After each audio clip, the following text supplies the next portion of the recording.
Welcome to another episode of Tutorials by DevDone. Today we'll be discussing about importing SVGs as React components, why it should be done, and how we can do it using the Create React app. So let's get started.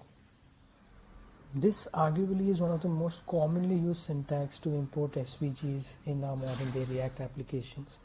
However, it does come with a few limitations. Let's use the Create React app command to kickstart our application. Our app is now created and up and running on port 3000. As you can see, we already have an SVG being rendered here on the screen. So here is the import statement and this is the SVG file. So let's try and inspect this. So as you can see, this is an image tag which is rendering the SVG file. So if we move on to the network tab, you'll see that there's a call being made to get the SVG file.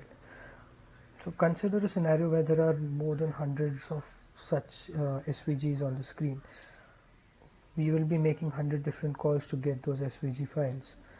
Is that really a good idea? Can we do something about this? Well, let's hold on to that thought for now. Next, if we see that there's a class being applied to this image tag, and the class is getting the animations and the height. But what if I wanted to completely modify this SVG and maybe conditionally change the color of the SVG itself? For now, we can't, as the SVG is being rendered as an image tag. Okay, so it's time to fix it. Here comes the library called SVGR, which helps you to convert SVGs into React components. And it also comes in bundle with the Create React app. Now that we have the power, let's put it to use. We will import a new SVG, and this is the syntax to import an SVG as a React component. Let's hide the React logo for now, and we will import our new SVG just as any other React component.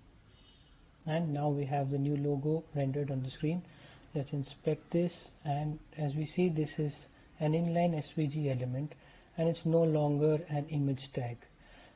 If we go to the network tab and refresh, we'll see that there's no call which is being made to get this SVG.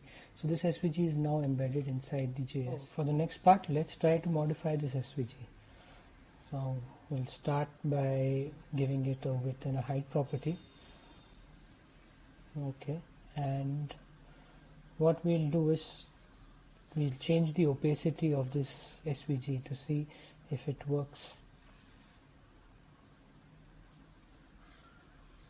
And there you go, it has changed. We can also inspect and see that the property has changed for the SVG.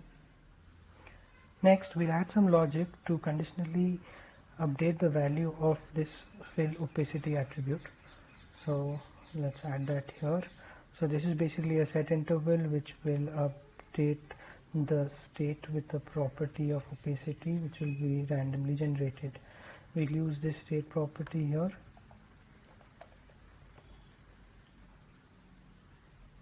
And let's see if it works. Yeah, so if you can see, the opacity value of this SVG is being updated.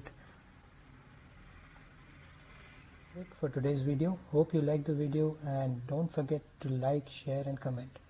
Do subscribe to the channel as there are many more videos coming up soon.